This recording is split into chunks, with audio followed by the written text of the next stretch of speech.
What a lovely day!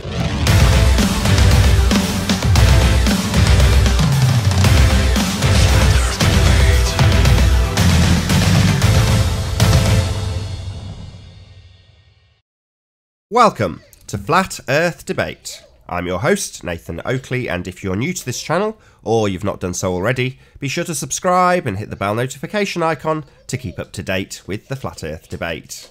If you would like to support this channel, there is a super chat that runs alongside each of these shows while they're live, and there's also a PayPal link in the info box below the video once it's rendered. But most importantly, if you would like to join the discussion, simply mute the page you are currently watching, then click the link in the info box below this video to join the panel and express your views on the shape of the Earth. If you do join, please don't swear. If you do, you'll be ejected, and if you are, please don't try to rejoin the stream using sock accounts. You'll be warmly welcome back on the next stream. Please also share the show. Sharing the show obviously increases the live audience, but this in turn increases the chances of a more diverse panel. So please share the show. And one last time, if you're new to the channel or you've not done so already, be sure to subscribe and hit the bell notification icon to keep up to date with the Flat Earth Debate. Now we are joined by The Plain Truth, Sleeping Warrior, Ranty Flat Earth, and Arwin. Good to have you all. Good to be here. Good to be here. So, where are we at these days, Nathan? Slick start. Where are we at with what? We're going to start with housekeeping as ever, unless anybody objects.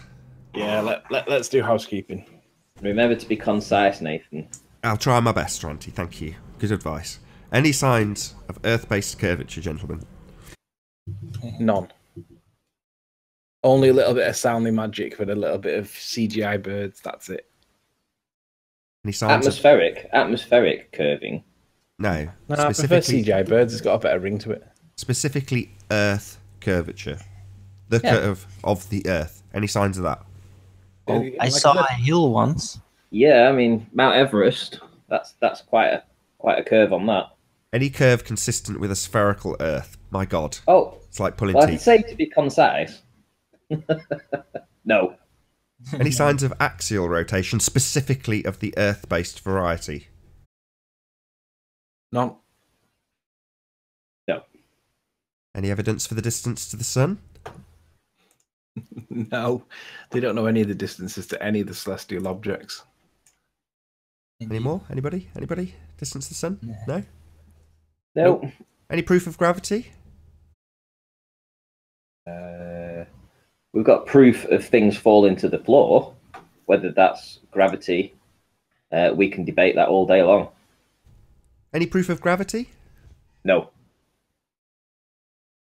Any signs of a self-perpetuating molten iron core at the centre of a presupposed spherical Earth? No. It's a little bit too many presuppositions. Do you know what the funny thing is with that point, Nathan? Have you noticed that with this gas container thing, they're all saying, well, where's the container? Show the container. Yet when it's this point about the molten iron core,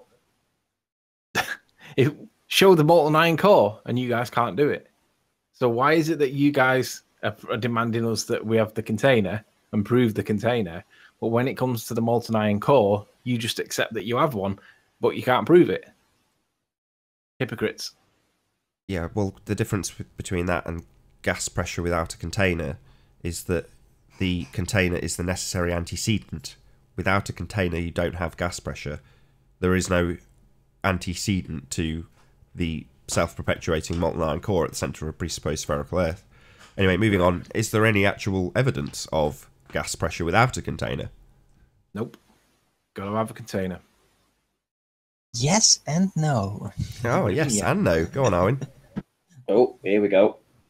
No, Let me just I was just kidding. I was just quoting the... open and closed, right, Arwin? Exactly. I gotcha. So it's a yes and no answer. At the same time. It's an open and closed system. Yeah, let's just clear that up for everybody watching. If you have matter leaving a system, it is an open system. Now, an open system can also transfer heat. So you can have a transfer of heat in an open system, but you cannot have a transfer of matter. Now, a completely isolated system would prevent anything, including heat leaving. Now, what Earth is claimed to be is an open system, as opposed to a closed system where matter does not escape. There we go. So Earth, if you believe it is a sphere flying through a vacuum of space, that system is an open system. It's nonsense. You can't have gas pressure without a container. But for all those heliocentric believers who think they live on a spinning sphere Earth, it is an open system. And obviously Conspiracy Cats tells us that we lose particles from our atmosphere every single day to space. So that tells me that we're in an entrophic situation. So we must be putting that back in somehow, presumably from the sun. But Conspiracy Cats tells us that we lose it to space every day.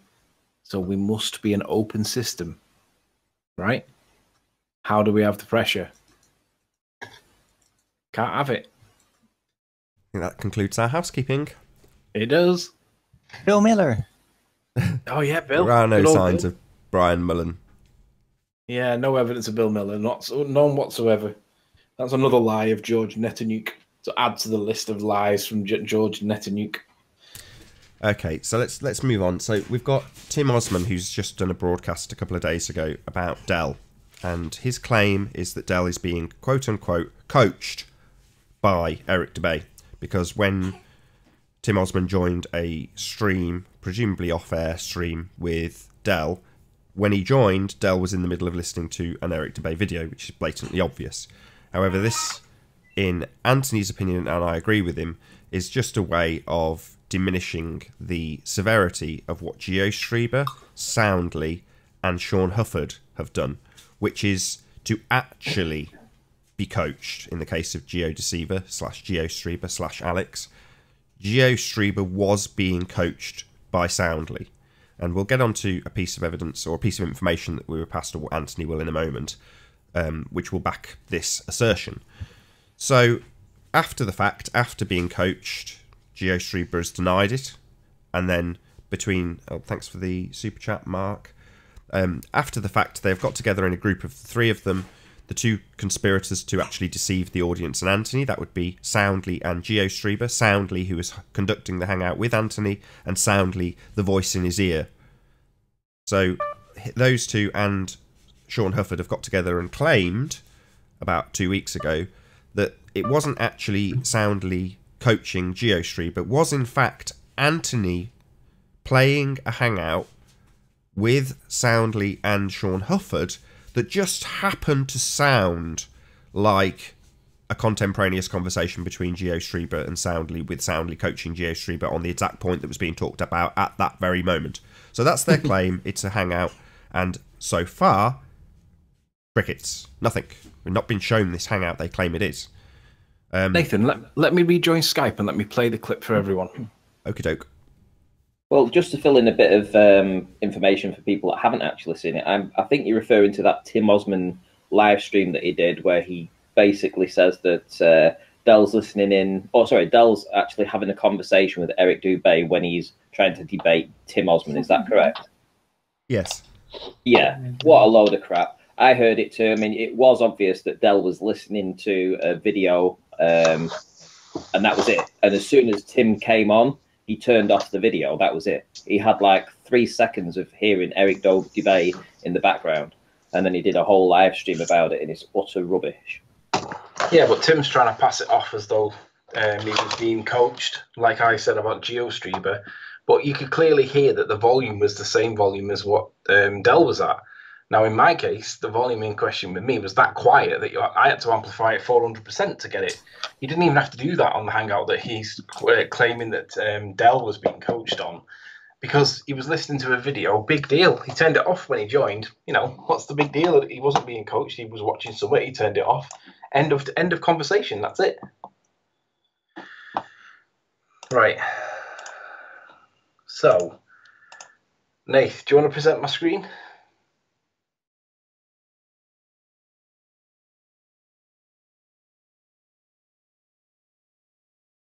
Nathan? Yeah, I'm just doing it. You just carry on. So There you go. This is the segmenting question. Okay, so we're listening for GeoStreamer, and this first part is the normal hangout. Then we have this clip that's been amplified by 400 times to hear it. Then it goes back to the normal hangout. Then it goes back to the amplified bit, and then it goes back to the hangout. And what you're listening for is continuity. So you have to dismiss the fact that it changes like volume. You've got to listen for the continuity of the conversation, and you can clearly hear that GeoStreamer and Soundly are chatting to each other off mic whilst I'm in the one-to-one hangout, and the sound that is coming through the microphone here is coming from GeoStreamer's earpiece, because the microphone and the earpiece are next to each other when you wear a headset, and you can get bleed. And this is what this is. This is an example of bleed. Now, they tell us that this can't happen, but it's complete nonsense. This happens on cheaper headsets, often gaming headsets. And the only way really to stop it is to have a dedicated mic that's away from it with noise cancellation, which you can get now. But anyway, here we go. Listen to what happens. So you're listening for the continuity. Wait, let me check it. Where was it? Further down, right? Yeah, go back to that definition he cites too. So he says, where was it? Further down, right? And so he's asking him a question, and his immediate response is, yeah. And then he says, go back to that definition he cites too. So listen for the question that GeoStreamer asks, and then listen for the response, which is the word yeah. Wait, let me check it. Where was it? Further down, right? Yeah, go back to that definition he cites too. Sean, you can make Small angle formula. What? you can't differentiate size. Small angle. So that is literally a conversation with Geo and Soundly in the background. Now I am of the understanding that this is a one-to-one. Now the fact that it's not one-to-one just reflects badly on GeoStreamer. You know, it's cheating. Is it that big of a deal? Not really. We just know that GeoStreamer is not as intelligent as he pretends he is, because he had to get coaching. But what it does show is that when he tried to cover this up, him and Soundly, they must have had a conversation, and they must have said, hey, Sean, Riley's caught us. What do we need to do here to fix this? And Sean said, hold my beer. And then Sean goes out and self-proclaims that he is, quote, audio guy. And then he goes out and he finds something in the track that he claims is something. And when I watch back over what Sean says he found, I see no evidence whatsoever that this is coming from my mic. But that's their position, and that was about 11, 12 days ago. So they've put out an APB, an all points bulletin, for all their little minions to go and find the hangout that this is supposed to have come from. And what do you know? No evidence whatsoever. Nothing. So basically, they can't prove that GeoStreamer was being fed sound from my microphone. So that can only mean that GeoStreamer was, in fact, having a conversation with Soundly and being fed whilst doing so in a one-to-one hangout. But Sean's now got involved, and between the three of them, they've tried to create reasonable doubt that this is the case. But if their position is true, A, they would have the evidence to support it. B, it means that the conversation that we can hear with GeoStreamer and Soundly is a total coincidence that just so happens to be coming through my mic. And basically, if you believe that, you are a moron. These guys are liars. And Sean is complicit with trying to hide it, because they needed to hide this because it looked bad on GeoStreamer. Now, is that the same as what Tim's trying to show of Dell? Is heck. Dell just had it on in the background, he turned it off and then just didn't want to address it because it was a nonsense point.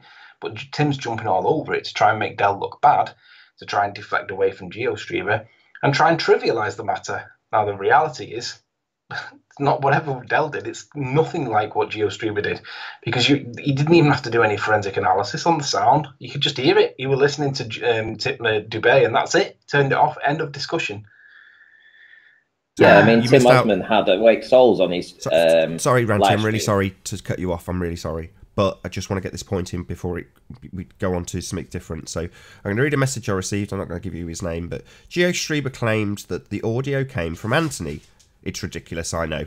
But to even make this claim, they must first prove that in this Google Hangout, the audio switched to Anthony's source, which also means that Google Hangout had to switch at an audio level of minus 42 dB. 0 dB means clipping. Because that minus 42 dB was the highest peak from the audio part they are claiming came from Anthony Riley's microphone, minus 42 dB is way too quiet to click the mic across to Anthony. It's too low. So what this guy's, in essence, to summarise what he's saying, when you have a hangout, like we're doing now, if somebody else talks, they have to be of a sufficient volume to cut the mic. Now, GeoStreamer is clearly talking, then there's another very, very, very quiet addition to the conversation from Soundly, and at a level that is too low to be clicked across from Anthony's mic. So it can only have come from GeoStreamer's mic. Makes sense. Which means that Sean is complicit in trying to hide it. Geo's not a man enough to admit it. Soundly is perpetuating the lie too. And them three amigos are liars. And that means all the times that they've called us lying for getting something wrong, which, by the way, is not the definition of the word lie, well, kind of bites you on the ass, doesn't it, when you caught red-handed lying. So, them three morons. But then this is where it comes back to the ballers generally in chat. Why is nobody challenging them on this? Why are they not being told to make retraction videos and correct their mistakes? And the answer is because there's different rules for the ballers. These rules only apply to us. They don't apply to the ballers because they're pushing the official narrative. That is called, well, it's double standards, it's deception, it's just wrong. And the other thing is, if you are watching this and you'd like to test the water in this regard, go over to Soundly and ask him a very direct question. Why did you coach GeoStreamer? And you watch his reply, he will barefaced lie to your face. Same with GeoStreamer. Yep. GeoStreamer will do exactly the same. Sean, see, this is where it's a little bit weird, because Sean isn't involved directly in it. He's indirectly involved in it. Now, the issue is, did he know that he was covering it up? Probably. Can we prove it? Not really. But the very least that Sean is responsible for is being reckless with his claim that he's audio guy. Sean is not able to analyse the audio the way he tells you, or was lying when he told you that it came from my mic. Because if you look back on that hangout where he does the analysis, you can see that there is absolutely nothing to suggest that what he's saying is true, but he's trying to pretend that there's something there. So it's like looking under the rug and saying, hey, look, there's a stash of gold here. And obviously there's no stash of gold, but he's trying to make people think that there's a stash of gold under the rug. And when you look back, there's absolutely nothing there whatsoever to make you think that. And just before you drop and rejoin the hangout, can you just play it once all the way through from start to finish, so that we can have at least one consistent? Don't give it any narrative. Don't actually comment on it. Just play it. Before you play it, could you get ready? Could you get my intro up as well, so that you can show people what Flat Earth Audio's done for me? Because you can play it on your. We'll do that next. Yeah, we'll do that next.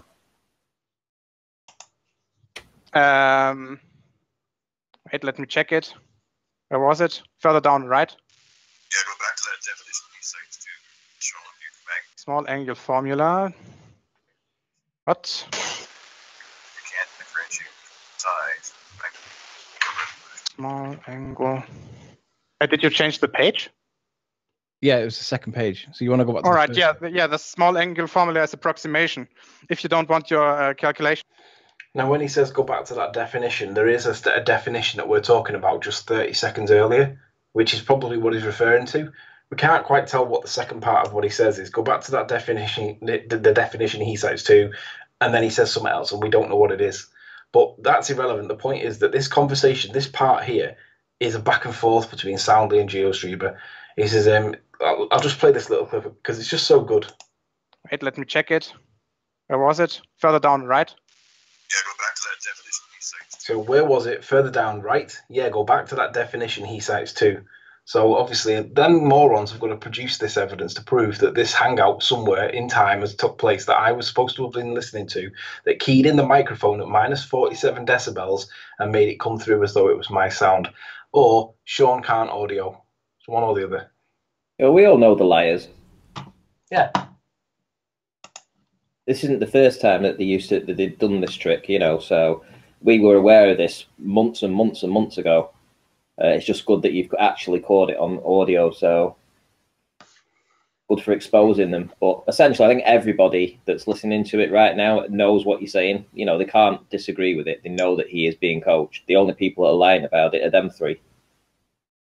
But why are the ballers not challenging them on it? Why are they not responding with an apology? Why are they not admitting that they lied? Why are they pushing it They'll anyway? never apologise to a flat earther in a million years. It doesn't matter, you know, what evidence you have or what they would say. I mean, they're essentially the same type of people as awake souls. They will never apologise for the mistakes they've made or for calling me a CGI and all this. You know, it doesn't matter what evidence you can put forth to them. If they're a liar and they've got no morals, this is what they will do. You know, us on the other hand, we will admit if we're wrong, we'll hold our hands up, but they won't. So Gleam Mac says, I would close this chapter. There is no video that they will be saying, go back to that. No, we're not going to close it. We want them to admit that they lied, tried to hide it, and Sean is reckless, at least with audio that he claims to be pro at. Audio guy, yeah. We won't be dropping it. Not at all, not until they admit that they're lying. And we all know that they're lying. It's the same as George Netanyahu. We know that he lies. He's lied numerous times. I'm going to keep coming back to George Netanyahu because he's a liar. I'm going to come back to, who else is there? Jimmy, telling us all that he was reading from the citation when he clearly added the words and then got caught out literally red-handed. So we'll be reminding people of these things because these are the things that we get accused of for just being wrong, right? But when it's them, nobody challenges them. I find it ridiculous. Right, do you want to jump back on the Hangout, Anthony? Oh, hang on, wait a minute. I thought he was doing my flat earth. Oh, damn it. I've got it up. Let's just see if I can get it to play, Ranty. Hopefully I can. Yes, I can. You can, right? Perfect. If I can get my kid to leave me alone long enough to do it.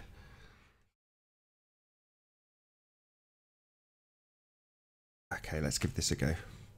I hope it works. I've had a hell of a problem with getting video to actually play.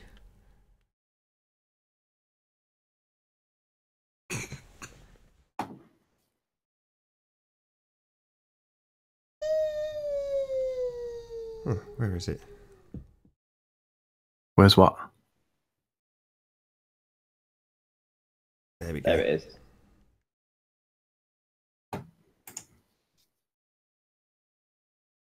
So this is Flat Earth Audio, who also did the introduction for the Flat Earth debate, the new introduction, and this is what he's done for Ranty. Ah. No sound. No, it's just not playing. Piece of shit. It doesn't want to know. This is what I get. Whirly whirl when I just want to play a video with my superb, really expensive Virgin fibre optic broadband. This is what I get. Crap. Oh, it wasn't doing that before? Right, just you'd expect a video to play, would you not? Yeah, it looks like it's a thingy issue, that a DNS issue. Change your DNS server to Virgin Media's one.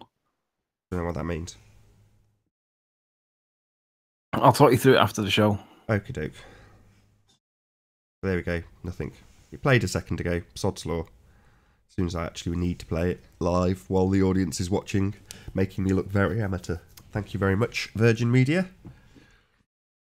Guess you're going to have to hop back on again, Anthony. Well, no, if I can leave it, if we can just chat amongst ourselves, eventually, if I leave it, it'll eventually play. All right, okay. Mercury Messenger 7 says, Sleeping Warrior calling others liars because they prove your flat earth scam is BS. Just makes you sound more like a coward. Nice job. How on earth did you come to that conclusion, you utter moron? Okay, well, maybe you can share me in a sec, Nathan. How's that? Just something I want to show you. Sean Hufford's sock account says, you're a taxi driver. You have no right to discuss scientific information that you know nothing about. Who do you think you are, Nathan Oakley? Do you want to block that sock account? Yeah, I don't care. It's probably Sean himself on a sock account, so we can plead that it wasn't him. Oh, right.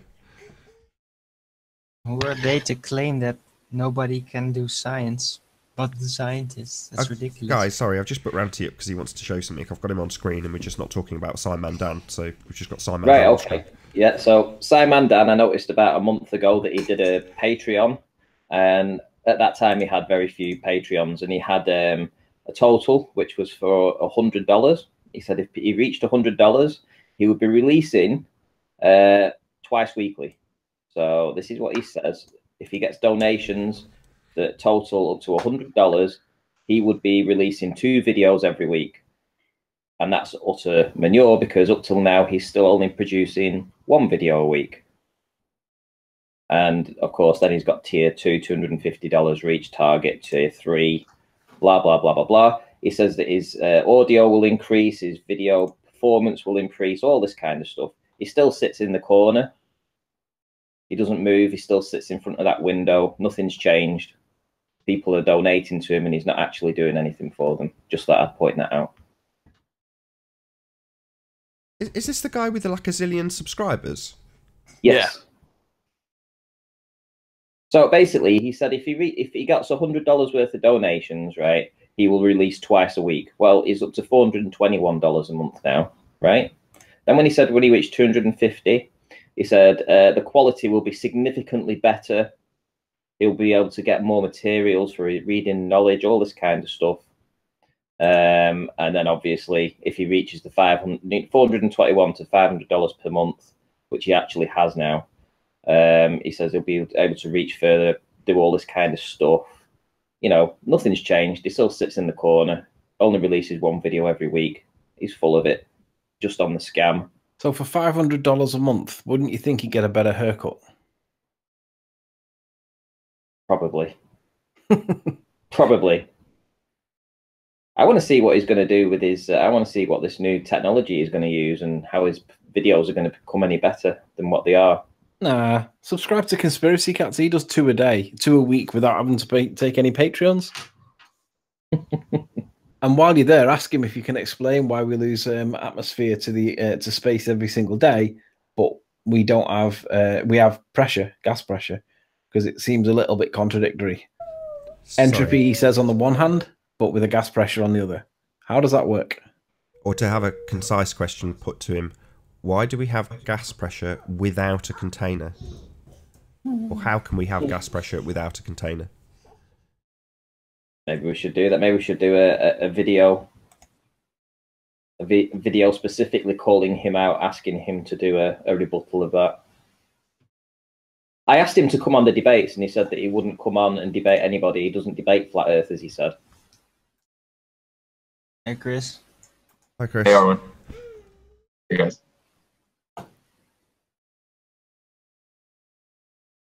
I don't think he'll come on because he needs to be able to go and research his stuff. He's not as clued up as what he thinks he is, and he definitely can't do it on the tap, like live. Ute put a message in. Why isn't this discussed? I'm not seeing it, Ute. What aren't we discussing? Is he asking us to discuss something? Don't know. I can't see it. Ute. Oh, he's on about his own video, I think. The globe model does not match reality, the change of speed problem. Right, okay, let's talk about that. This introduces Chris Monk. Chris, as far as I'm aware, one of the leading reasons why Chris left FE Core or got kicked, whichever, was because Chris interpreted that the ring laser gyroscopes, or no, the fiber optic gyroscopes were showing that the Earth is rotating. But if what he says is true, then it would also show what Ute's video is about, and it's to do with the change of speed problem. He's quite right. If we're orbiting the sun, then as the Earth rotates around the orbit, then it should speed up the feeling of centrifugal force as it comes in with the orbit of the sun, and then should slow down when it's against the orbit of the sun speed. So ultimately, if Chris left FE Core or found the opinion that FE Core, the Earth was spinning as a result of the fiber optic gyro, then you would also expect to see the change in speed. So go to Ute's channel, like his video, and tell him he's right, because I agree. There should be a speed change every day when it flips between the orbit of with the orbit and against the orbit of the sun. And the fiber optic gyro did not demonstrate that. Yet Chris, for some reason, accepts that it did show that the Earth was rotating, but did not show the speed change. Ute is correct. Cool. I want to give a shout out as well to Ian Matteson, who cut me out a piece of glass that I can put into my P900 when I modify it, so that it will still do it will still auto zoom. And he actually sent it to me, so big thumbs up. Thank you very much. I do appreciate that. I'll be doing a live stream when I modify the P900.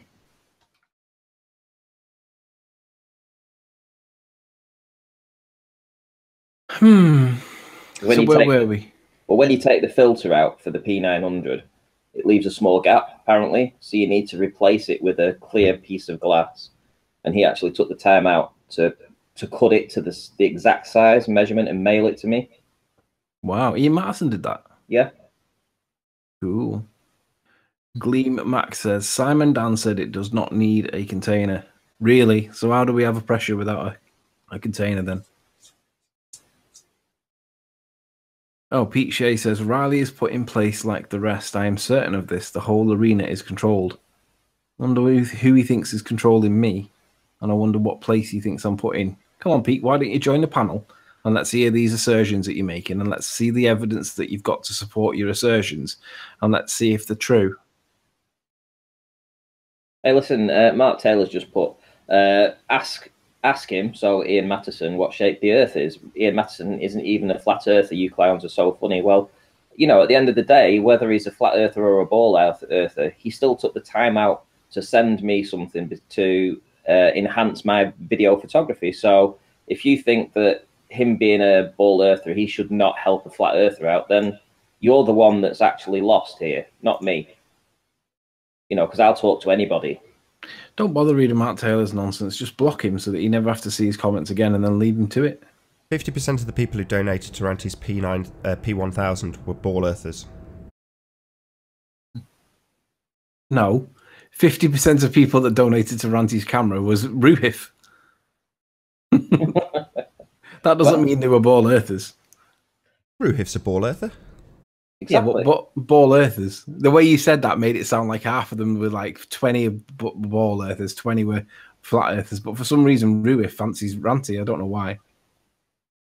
A big shout out to Ruhif. Okay, half the money contributed towards Ranty's camera was from ball earthers. Yeah, shout out to Ruhif. I don't know why he did that. The guy must have more money. Because he's a bloody sense. good guy. You know, as much as we have our arguments about flat earth and globe earth, irrelevant of how nice a guy he is. And Ruhif's a good guy.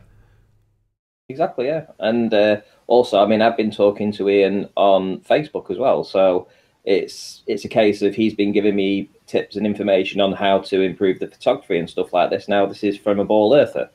To me, it's like, great. So yeah, he can't answer how gas pressures exists with an open system, though, can he? But that makes him basically Satan then. Yeah, exactly. It's not. No, it means that he's know. not as honest. I mean, he might be an affable kind of guy, and I like Ruhif, but he's not honest because he pushes the narrative regardless of the truth of it.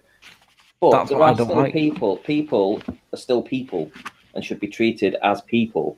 No, You know, we're not. no, I don't agree. I don't look at every ball earther and see little horns on the head. No, You I know? don't see horns, but I don't like people that project their behaviour traits onto me and try and pass them off as mine, like Sean Hufford. He's the biggest liar on flat Earth. He can't quote anybody accurately, right?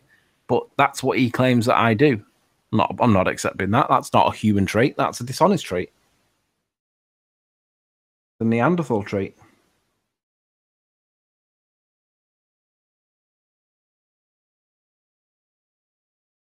Yeah, I agree. Not with Neanderthals. I'm not quite sure about the missing link bit, but yeah.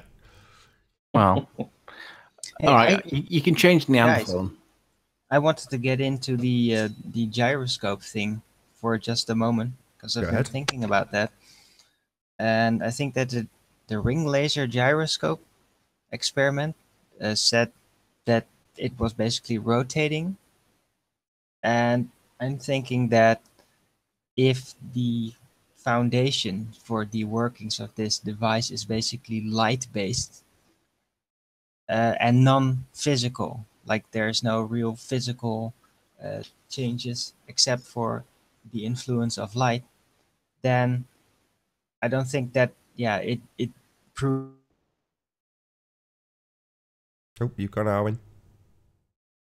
Hello? So it's rather proving that the ether is spinning, the same ether concept as that was used to prove that the stars were moving and not the Earth underneath. Tycho Brahe, what's his name again? Tycho Brahe. You know who I meant? Yeah, look at Ryan Vincent's comment. Read his comment, Arwin. Oh, hold on. Don't hijack Arwin's point. Yeah, Tycho Brahe was the guy that originally... Tycho Brahe, yes. Yeah, he speculated that the celestial bodies based on the heliocentric system would need to be absolutely enormous. And then what do you know? That gets engineered into the system, and now we have absolutely ginormous stars like Betelgeuse. Yeah. Right. Well, he had all kinds of approaches. He was part of the Astronomy Society, after all. But at least he was a proponent of the ether. And yeah, I think that it's another one of those weird things that's very hard to prove scientifically. You don't even know what it is, but seems to be another sign of the ether. The influencer of light, the thing that slows light down to a constant. All that stuff.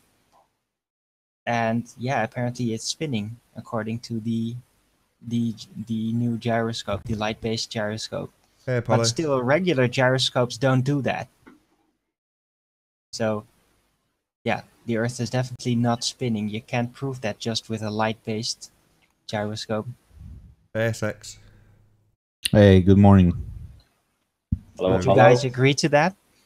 Yeah, when you can't prove either. I mean, I don't want to disagree with you and agree with you, but I've got no choice. So it's just as futile to assert that it's proving the spinning luminous... If I didn't have a cold, I'd be able to say luminiferous ether a bit clearer. But yeah, it's not proving either, in my opinion.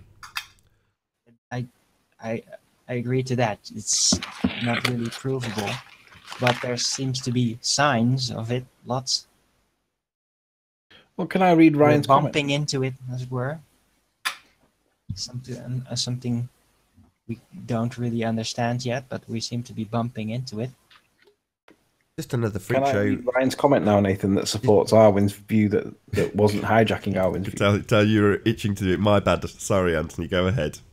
Ryan Vincent says gyroscopes, mechanical and ring laser, both report correct results. Mechanical, no drift. Stationary Earth. Ring laser, something that matches the rotation speed of the sun. See ether. I agree completely. What the gyroscopes seem to be doing are measuring the ones that are not mechanical seem to be detecting the ether. Proof of the ether. The ones that are mechanical show no movement. Yes. Thank you for that. That's excellent. Yeah. So that was the hijacking of Arwin's point that Nathan. No, that's a perfect comment. Sorry. Thank you. Sometimes you do read out a comment and it'll be literally nothing to do with it. So you can't really fault me for assuming that that's what's going to happen, right? But when other people assume, Nathan, you jump all over them. That's true. So I did say sorry. My bad. No, but thank you for letting me finish my point. Are you rounding out, Arwin? Is that the end? Well, that was basically my point. That's it. And yeah, it was a very good response from that guy in chat. That's exactly what I mean. It's a very distinct difference between physical gyroscopes and the ring laser gyroscopes. So they're technically not the same devices that do the same thing. So even though they are gyroscopes, they're gyroscopes of a completely different nature. One material nature, one light nature. And that makes it very different. It's good to realize that. Anyway, carry on. Hey guys. Hey Apollo. Hello Nathan. Hello. Are you coming back to show us how they've traversed the southern pole yet? No, I've been busy with other stuff. I haven't looked much into it. Fair enough. No, I don't think so, but go on. So what can we do for you today, Apollo? Well, I mean, not much. I'm just here to listen to you guys. And yeah, I've got some more stuff done. I got some more stuff done yesterday, but nothing flat Earth related.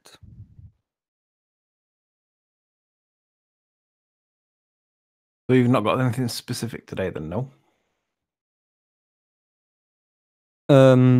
No. So, do you think that we went to the moon? Yeah. Why? Because radio amateurs could receive the radio signals from the moon, and with telescopes you could observe the, how do you call it, when you could see the translunar injection burn with a telescope, the rocket, how do you call it, thrust. Okay, so with that first point, you said that radar. What was the first point? You said radar. What? Radio waves. You know, the audio, video, and telemetry signals could be received Radio by, waves, right? Radio waves. Is that what you said? Yes. So do you know what power would be required to send a radio wave to and from the moon?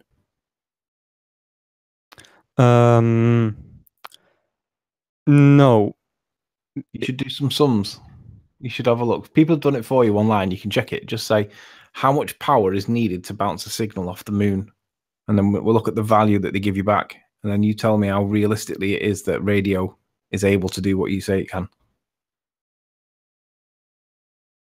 No, what I say doesn't matter. People can bounce radio waves off the moon with amateur equipment. You don't need to trust the government. All right, so let me put it into a different way.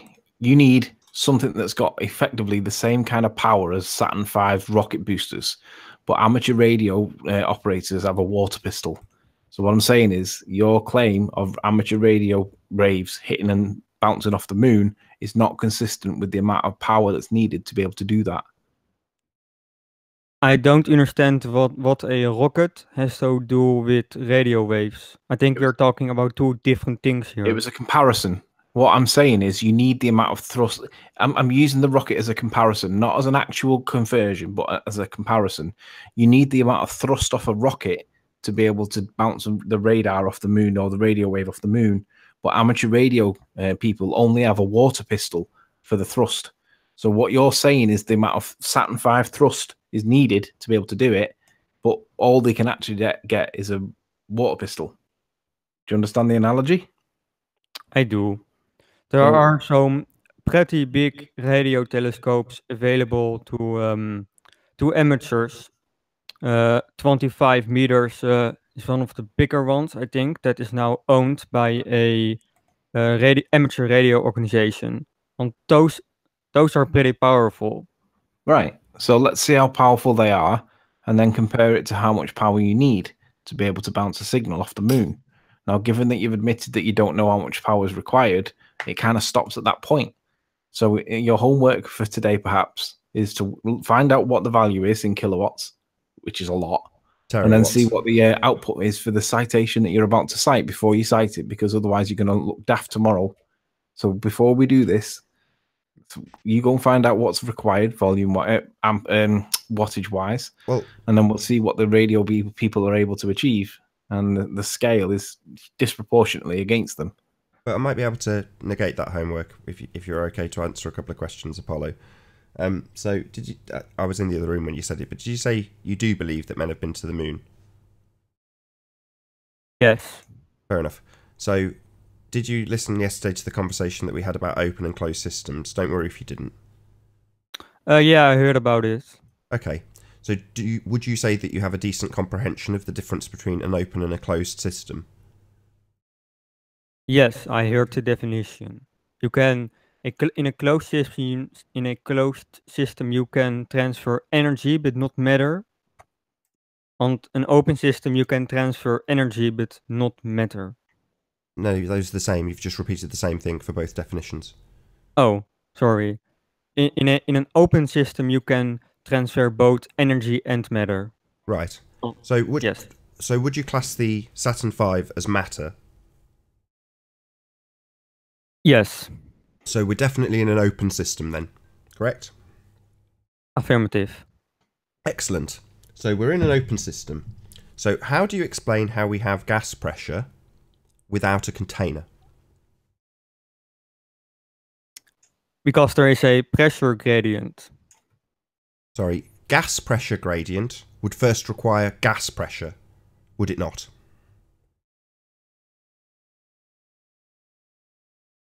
It's affirmative. I think the word you're looking for is.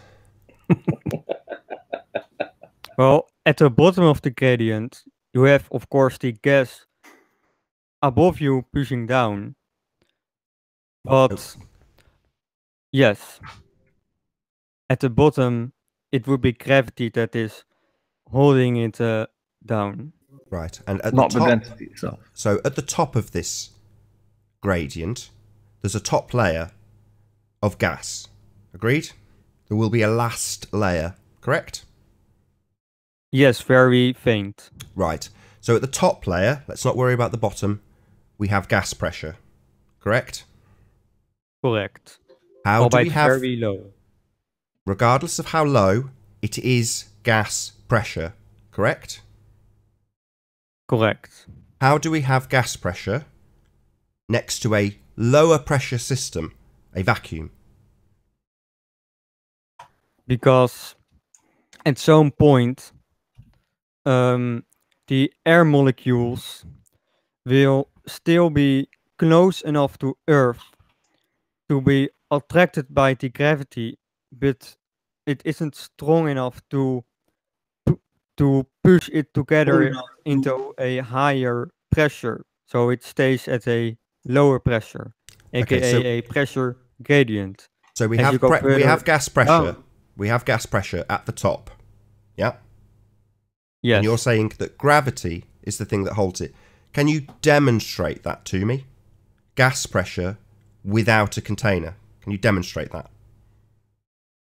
In a experiment on Earth. Just any demonstration whatsoever of gas pressure without the requirement of a container.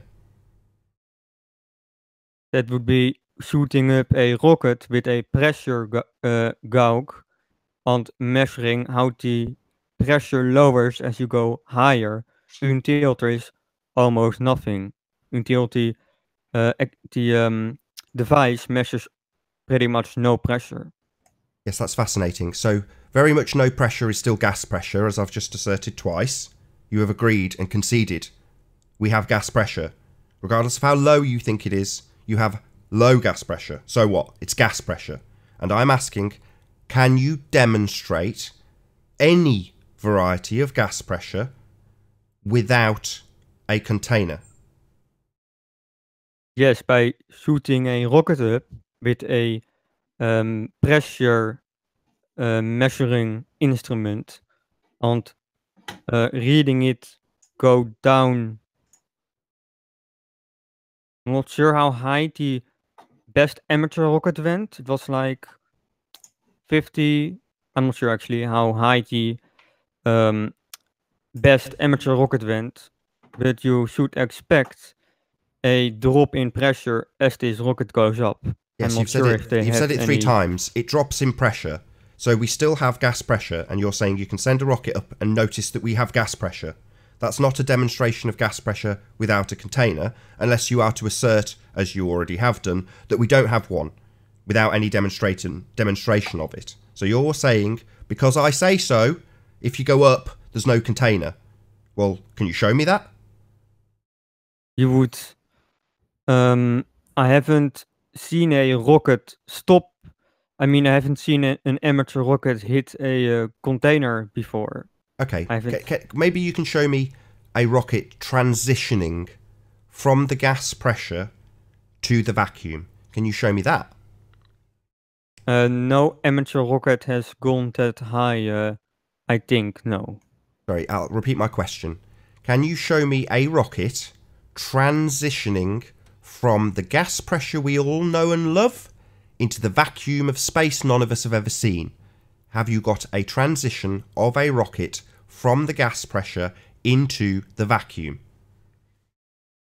Not with sources you will accept, no. Any source. I haven't stipulated anything other than a rocket going from the gas pressure into the vacuum of outer space. Any. At all. But that would be a video taken on a space shuttle as it goes up. Sorry, Well, I'll repeat no it. CGI, no transfer. Third of camera time. to Poland. I'll ask it one more time.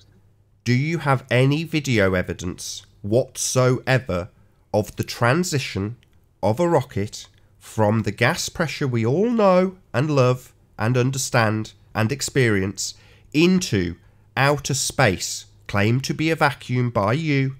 Do you have a transition from one to the other? Yes. Excellent. Can we see that? Finally, yes.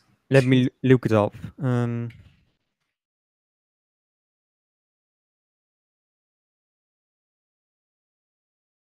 How high is this barrier? At 100 Sorry, no barrier. meters? No. What barrier? What are you talking about? Oh, sorry. I mean, at what point do you place the change from a pressure system to a vacuum? How high do you place this? I don't. That's your assertion. Why are you asking me? Well, so I have a... Yeah, I don't need to educate you on your religious belief. Yeah. There's no stipulations attached to my request for a transition shot from the gas pressure to the vacuum. There's no stipulations whatsoever about height. Just show it me. Okay.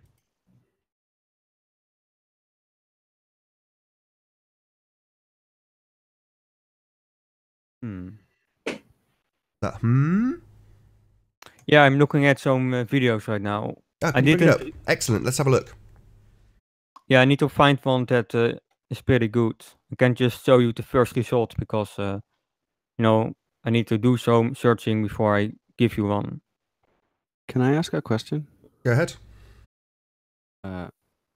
This is kind of for the Glober. It's kind of rephrasing his argument. They're kind of saying gravity causes density gradient through weight. So the question should really be, what is weight then?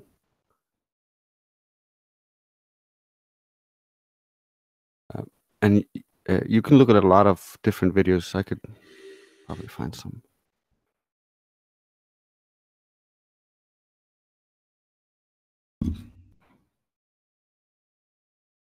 Without weight, there is no density gradient. That's my bold statement. You can look at when they take tests of different density gradients in of liquids, for instance, on a 0G drop. The density gradient just goes away. There's no density gradient when there's no weight, and there's no weight in 0G. And back to the question, what is weight then? Can we create or unmake weight? Yes, we can. Air, when heated, generates lift or anti-weight. Air, when cooled enough, turns into liquid and gains weight. So that's anti-weight, weight, and weight. That is change in density through the change in volume, the volume part of the density equation, or density equals mass x volume. Relative density is buoyancy, lift and fall, relative density to the medium that the object is in. And a positive candidate for weight generation, a practical example of relative density would be an egg and water, then changing the medium using salt. When the egg is on the bottom of the water, it has weight. When it is truly buoyant, it has none. When it is floating to the surface, it is under the premise of lift. We can see more examples of this with weights being lighter underwater by how much the object is displacing the water, or the volume part of the density equation.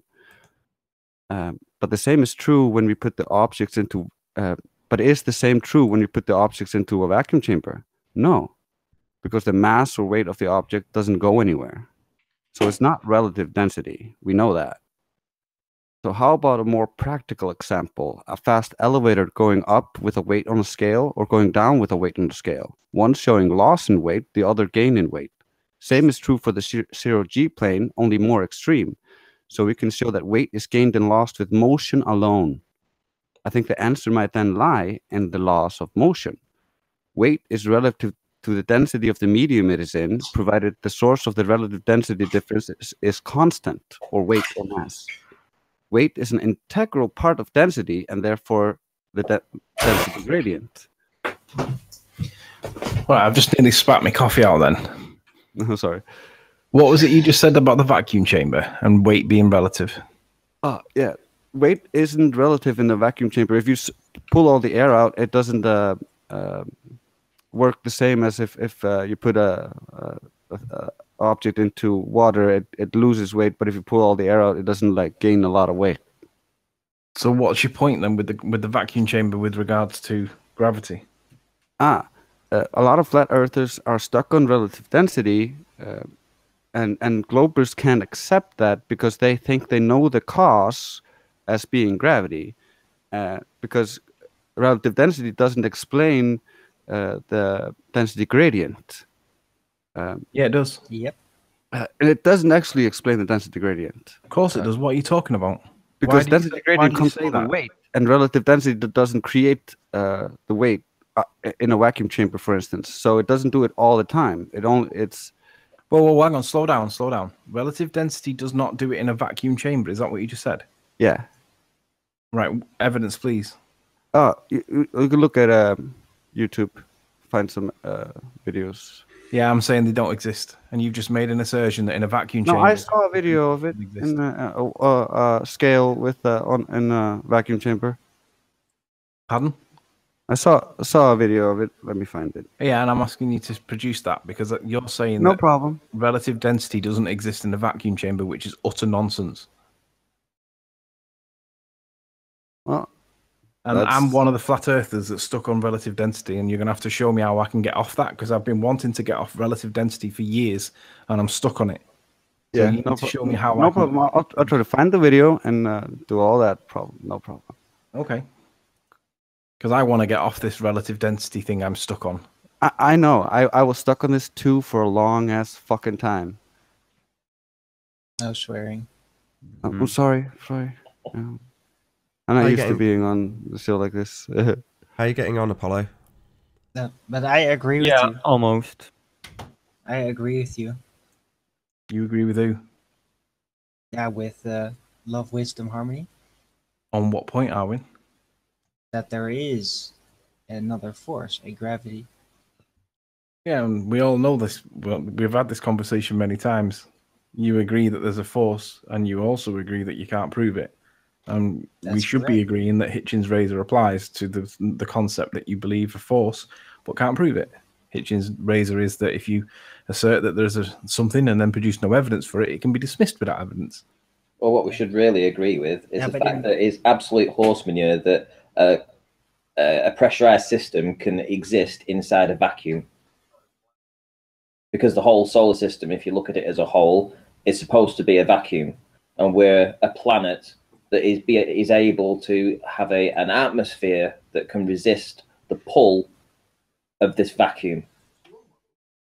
Yeah, but I don't agree to that, and you know that. If you see a vacuum chamber, it's like putting a little ball bearing in and saying that the ball bearing can create an atmosphere around it. It's ridiculous. Yeah. I think I gotta mute my sound so I can find it. How can I do this? So, how are you getting on, Apollo? Have you found one before we round out this half of the show? We're going to have a break shortly.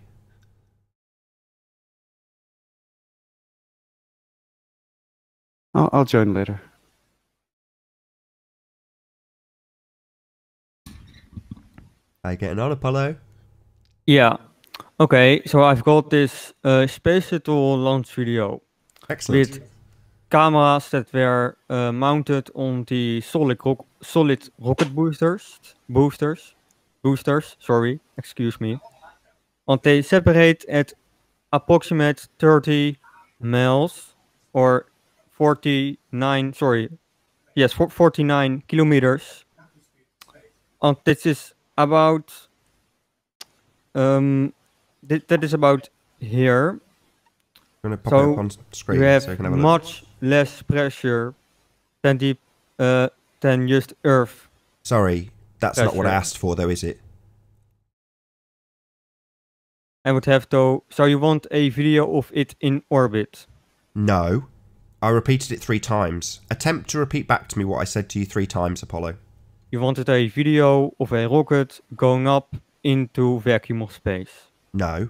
I want a video of the transition from the gas pressure that we all experience and absolutely know is here to the other medium of outer space, a vacuum. The transition from gas pressure to vacuum. Do you have that?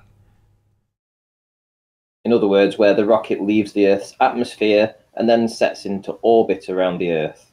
No, just the transition between the gas pressure and the no pressure, considerably lower pressure system. The one that defies entropy, that one. And how would you...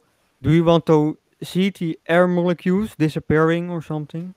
Look, it's not my assertion that we have a vacuum of space. That's nonsense. You can't have gas pressure next to a vacuum. It's completely preposterous because it defies the second law of thermodynamics. You have entropy. Therefore, I would like to see this amazing non-layer boundary that Rumpus in the chat is claiming is a closed system, despite me putting up 2 definitions that make it very clear that no matter leaves a closed system. Now, you're claiming that man-made matter, i.e. a rocket, can leave the gas pressure we know exists and go into an area none of us have seen. I'd like to see that. The transition from the gas pressure to the vacuum of space. It's about the 5th or 6th time I've asked you and been very clear about what I want. My next question is, why haven't you found it already? I think the height that these solid rocket boosters are dropped is what is a pressure that is pretty much considered a vacuum. It is an extremely low that's pressure. A contradiction in terms. A pressure is not a vacuum. If it has gas pressure, it is not a vacuum. What kind of nonsense would you... This is where I start to get annoyed with you, Apollo. Please don't assert that a low pressure is a vacuum. That is nonsense. Can you please rescind that comment immediately? Don't talk over me. Say, no, Nathan, I was wrong. A very low pressure is not a vacuum. A very low pressure is not a vacuum. Right, so I'll ask it again for a 7th time. I would like to see a transitional shot from the gas pressure, regardless of how low, into the vacuum. The medium I say doesn't exist because of the second law of thermodynamics, entropy. I would like to see a transition shot, 7th or 8th time, between the gas pressure that we know exists and the vacuum you assert exists based on your religion. I do not have that ready right now. Right, well you've had a good 15 minutes to find it. I would expect it to be easy to find. How? So 0 millibars then or something? No, he wants to see, like, for you to pause the video and then tell him, look, here's where the gas pressure I'm not asking him for that. Oh, okay, sorry. My request is really specific. 9th time. It is, but also we're also trying to walk him through this process that there is no video footage of a full transition into orbit from a rocket launch, ever. Thank you for giving that away, Ranty. So, struggling are we, Apollo? Amazing how confident you were when I asked you to find this. And now we've had 5 or 6 clarifications from me about your religious belief. Okay, I will look into it. Okay, I'll save you the trouble. You will never find a transition shot from the gas pressure we know exists into the bullshit medium of space. Okay, well you sound quite confident as well, Nathan. Very. About as confident as you sounded before you went and had a look. I no longer sound confident? No. Okay then.